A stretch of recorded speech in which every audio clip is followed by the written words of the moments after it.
that he will most likely do everything he can, may it be legally or baka via political statements, na ilaglag niya yung mga alam niyang involved dito sa issue na to. May it be from the current admin or the past admin. Kasi yun nga po, nakailang mention siya dito sa may last part na madami talaga siyang alam. Yun yung pinaka-point niya. Madami daw siyang alam talaga dito. So kung siya yung gagawing scapegoat ay hindi daw siya papayag talaga. So yan lang naman po. Basta in conclusion ay mukhang naipit na talaga si Congressman Romualdez, si former Speaker Romualdez, at ayaw niya na siya lang yung maging scapegoat nga or yung mapagbintangan lang talaga or matapunan ng galit ng taong bayan po of the Republic of Araw po sa inyong lahat.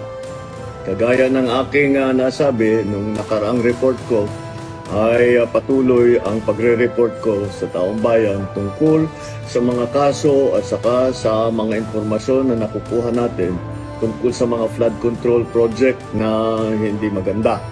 At kaya ngayon ay nais kong ipalaman sa ating mga kababayan na ang ICI at saka ang DPWH ay lahat ng nakuha nila na informasyon ay ire-refer, ibibigay na sa Ombudsman para imbestigahan ng Ombudsman. Ito ay tungkol sa mga informasyon ng dating Speaker Martin Romualdez at saka ni Saldico. Pag nakita lahat ng ebidensya, baka mag-file ng kaso ng plunder o anti-graft o indirect bribery. Malakas naman ang loob natin na yung Ombudsman ang ginagawa lamang ay sumusunod sa ebidensya at kung saan tayo dinadala ng ebidensya, doon pupunta ang ating investigasyon. Maraming salamat po. Magandang araw po sa inyo. Multiple committees, vice chairs, and institutional processes. In fact, there are around 85 committees, each with its own jurisdiction, leadership, and members. No speaker can personally control every committee, much less direct the actions of other branches or government agencies. And in the Appropriations Committee itself, there are already more than 100 members, with many vice chairs, and Representative Toby Tiangco, who has been very vocal and upfront on this issue over the past months, was himself a vice chair of the Appropriations Committee in the previous Congress. So I have to ask, if there were real concerns about irregularities in the budget process, why were these not formally raised during the deliberations, or even during the plenary? The budget deliberation does not stop in the House. The Senate also conducts its own deliberations, reviews its own version, and plays its own role in shaping the final budget, and it is not a bystander. It is an active constitutional participant in this process. After that, the House and the Senate reconcile their versions in the bicameral conference committee. Only then is the final bill transmitted to the President for approval or veto. So let us be honest about what becomes law. The national budget is not the act of one person or one chamber. It is a product of a constitutional chain involving the executive, the House, and the Senate. This is something I want the public to understand. The budget process is collective, multi-layered, and shared. Accountability must apply to everyone involved, not selectively assigned after the fact, and certainly not when it becomes politically useful. If corruption were to occur in a magnitude made known to us over the past months, then it's clear that the real corruption does not happen at the level of the general legislative approval alone. It happens at the level of execution of the General Appropriations Act. Okay, so comment po muna tayo kasi interesting yung binanggit doon ni former speaker tapos ngayon nagta-transition na siya to the execution phase. Pero balik po muna tayo doon sa preliminary discussion niya regarding the budget making process. Okay, so una, ang masasabi ko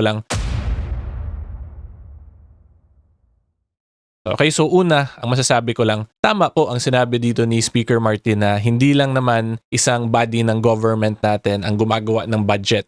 And tama din po yung sinabi niya na nanggagaling sa National Expenditure Program yung pinaka-foundation ng budget kasi yun po yung proposal ng executive. Tapos magkakaroon na lang po ng mga amendments in the Congress level, legislative level until eventually maging General Appropriations Act. And pangatlo, tama rin po yung sinabi dito ni former speaker na hindi naman yung lower house lang yung gumagawa ng budget. Kasi tandaan po natin, in our country, we are a bicameral legislative body. Meaning may lower house at upper house. So yung upper house, yung Senate. So yung budget po after sa House of Representatives, aakyat po yan sa Senate. Then it will undergo the same process po. Yung first, second, third reading. Tapos tama din po yung sinabi ni Speaker Martin na i-reconcile yung differences ng both houses via the BICAM. Ang hindi lang po ako agree sa sinabi niya is number one, parang ang dating kasi sa akin ng statement niya ay wala siyang control tapos nakadepende daw yun sa committee talaga kasi there are 100 members sa committee. So tama po yun, 100 members naman usually talaga, at least 100 yung sa Committee on Appropriations kasi of course that is a very big task considering yung budget po yan ng buong Pilipinas for a single year, 'di ba? So going back po to my point,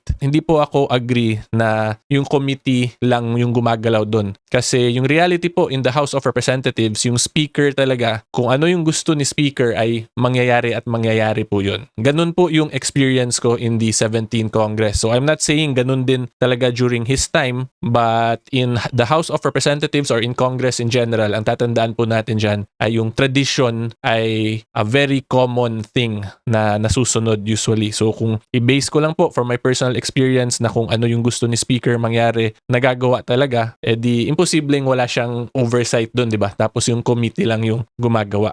Okay? So ang next question, illegal na ba yun yung ganun sa budget stage pa lang? Hindi naman siya agad illegal or unconstitutional kasi yung pag-insert ng mga amendments or paggawa po ng mga amendments ay constitutional prerogative naman po yun ng House of Representatives. Pero ang biggest problem po talaga sa budget during the time ni Speaker Martin and the Senate nila, Senate President Chis Escudero, ay kung nakita po ninyo yung oral arguments in relation to the unprogrammed appropriations, panahon po yun ni Speaker Martin yung sumobrang taas po yung mga amendments or insertions na unprogrammed funds from the programmed unprogrammed funds. Yung ginawan ko po ng photo post, tas ginawan ko rin actually ng video discussion, kinumpare ko yung past admin na unprogrammed funds na insertions versus the administration ni PBBM. So kung napanood po ninyo yun, makikita nyo doon yung tower na yung proposed is halos ganito lang, pero yung approved sa GAA na unprogrammed appropriations is ganito. So itong sobrang taas na to, these are all amendments or insertions na nangyari in the Congress level. But in previous administrations, hindi po ganon kasi pantay lang yung programmed and yung approved na unprogrammed appropriation. So i-search nyo na lang po yun para mas maintindihan nyo yung point ko. So in very simple terms, merong mga questionable na nangyari via amendments and or insertions during the leadership ni Speaker Martin sa House of Representatives. Pero tama po siya na hindi lang yun act niya, kundi may iba pang involved kasi umaakyat nga yan dun sa Senate pa. Plus of course, yung pinaka nakatutok talaga sa budget is the chairman of the Committee on Appropriations. Okay, so yan lang po. Ngayon tuloy naman tayo dito sa next part kasi yung didiscuss niya na dito is most likely yung sa execution na po ng budget.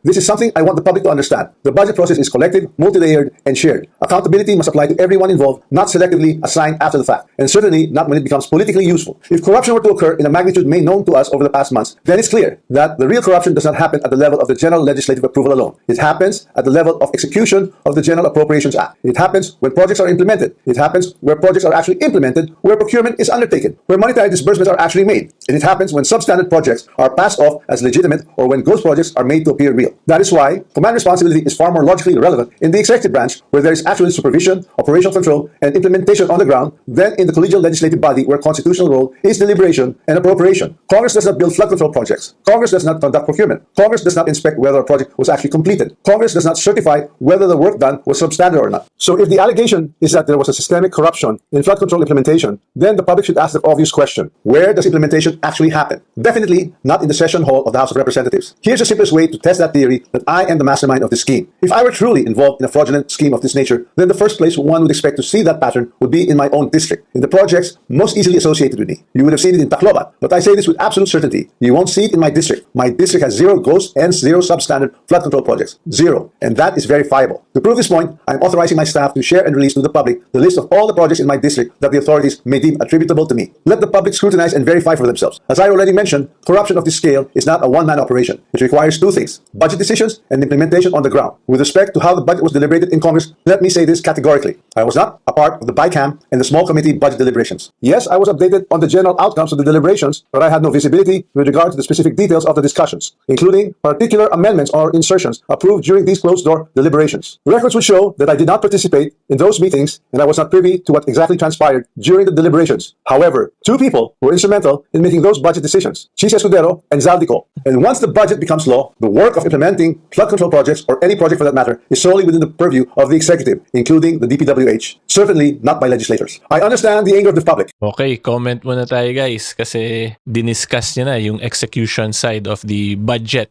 So ang una pong very interesting na na-observe ko dito,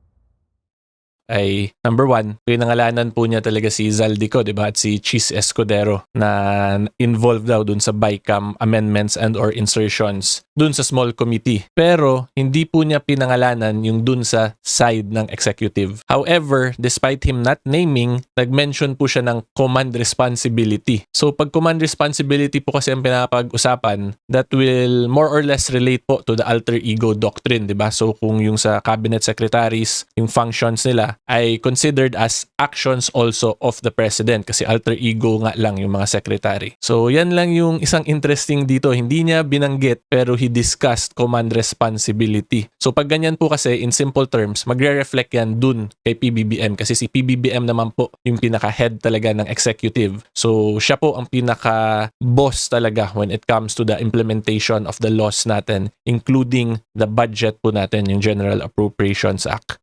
Implementing flood control projects or any project for that matter is solely within the purview of the executive, including the DPWH, certainly not by legislators. I understand the anger of the public. The Filipino people have every right to be angry because stolen public funds are taxes derived from hard-earned money. I'm not asking the public to look away. I'm asking everyone to look where the evidence points, not where it is politically convenient or politically motivated. So I ask the Ombudsman and the public these questions. Who has been named in sworn testimonies and affidavits? Whose name actually appeared in credible accounts made under oath? If there are sworn accounts pointing to other personalities across the chain, whether in budget deliberations or in implementation, then those leads must be pursued with the same seriousness and the same urgency. Accountability cannot be selective. For months, I chose silence because I believe in our legal system and in the rule of law. But my silence is now being exploited with politically engineered and fabricated narratives. What's even more disturbing, and this is something that cannot be ignored, is that there are emerging indications that certain sectors are attempting to weaponize individuals, including Zaldico, to construct a narrative that serves their own interests. So when the legal processes is being used against me as a political demolition job, then I will have no choice but to defend myself. And I will defend myself fully. I will not allow myself to be turned into the scapegoat so that others who are actually accountable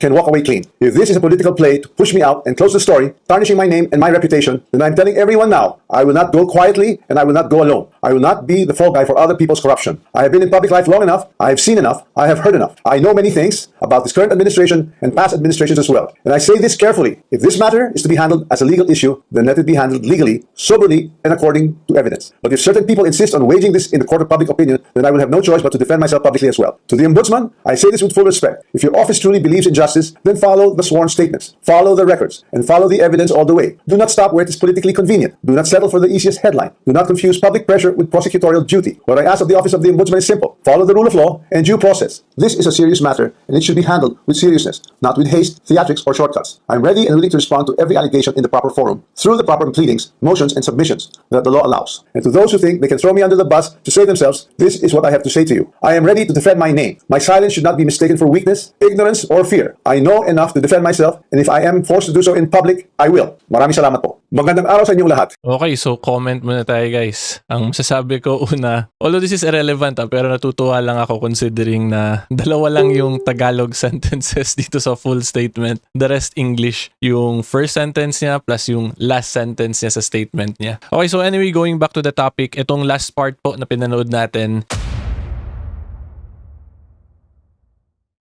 quick break lang mga kasimor, gusto ko lang po magpasalamat because we have recently crossed 400,000 subscribers sa YouTube. So maraming salamat po sa mga nakasubscribe na. Thank you in advance sa mga magsasubscribe pa lang. At sa mga nanonood po ngayon, hopefully you can consider liking and subscribing this video. So tandaan po ninyo, pag sa YouTube kayo mag-subscribe, 100% free ang YouTube subscription. Okay, ngayon po, tuloy tayo sa discussion. So in summary po, yung pinaka-point ni former Speaker Martin is that, number one, hindi nga lang siya yung pinaka-mastermind nito. Meron pang other people involved, and those people that are involved ay hindi lang from the legislative kundi yung mga nasa executive din daw po, kasi in-emphasize niya, di ba, na yung execution ng budget is executive side. He mentioned nga po yung command responsibility, and then aside from that, minimension din niya na madami siyang alam not only in this administration but even in past administration. So in a way, he is implying na may mga involved din na galing sa past administration dito sa nangyayari currently sa mga unprogrammed funds and the flood control issues. Tapos nakailang ulit din po siyang mention dito sa last part na hindi daw siya papayag na gawing scapegoat So, ibig sabihin po niyan, talagang mukhang na ipit na to si Congressman Romualdez and that he will most likely do everything he can, may it be legally or baka via political statements, na ilaglag niya yung mga alam niyang involved dito sa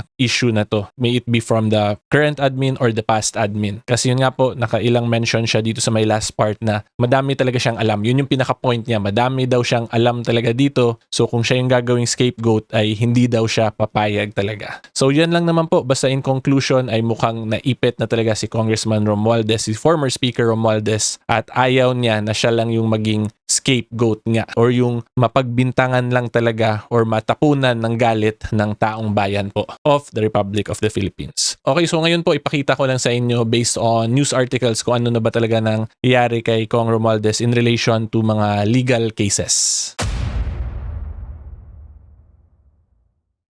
Okay, so as of April 23, 2026, 1:03 AM, ang pinaka-development po kasi against former Speaker Romualdez ay nagkaroon na siya ng precautionary hold departure order. So when you say hold departure order, in simple terms po, ang ibig sabihin lang niyan, hindi ka na pwede umalis ng Pilipinas. You are prohibited from departing via a court order. So yung nag-issue po ng court order na to is the Sandigan Bayan. Okay, and the reason po kaya yan na-issue ng Sandigan Bayan is because of this. The 7th Division of the Anti-Graft Court issued the PHDO a day after the Office of the Ombudsman announced that it sought the order. So yung Ombudsman po yung nag-request nitong hold departure order against former Speaker Romualdez. And it is because he is being investigated over complaints for alleged plunder, direct bribery, violations of the Anti-Graft and Corrupt Practices Act, indirect bribery, and money laundering. Kaya na-mention niya rin, di ba, dun sa last part ng video niya, si Ombudsman na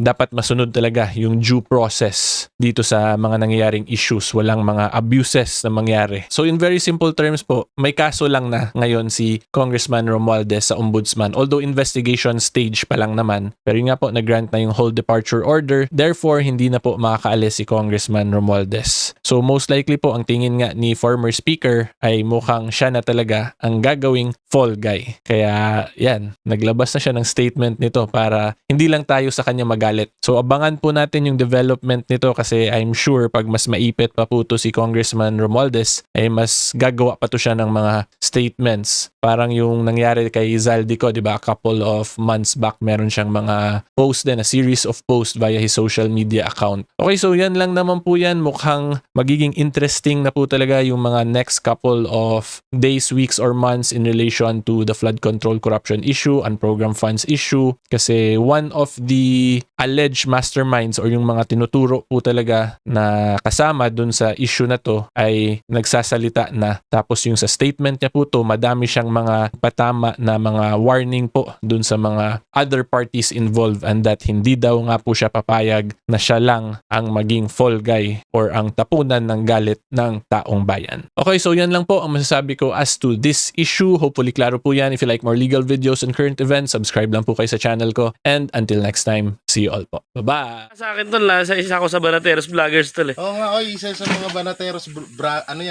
vloggers. Kasi 'di ba Banateros Brothers, kami yon. Sila Banateros Vloggers. Yan, ay, alam nyo na kasi fake news daw ako eh. May nag-comment kasi sa video natin tol, fake news daw ako. AI lang yung kasama mo, hindi yan si Jay Guevara, sabi nga nun. O yan ha, kitang-kita nyo yun ha. Yan ang Banatero, walang inuurungan. Pag tama palakpakan, pag mali ay babanatan. Yan ang Banateros, boses ng ordinaryo Pilipino. Banateros ay walang makakaawan, walang inuurungan. Banatero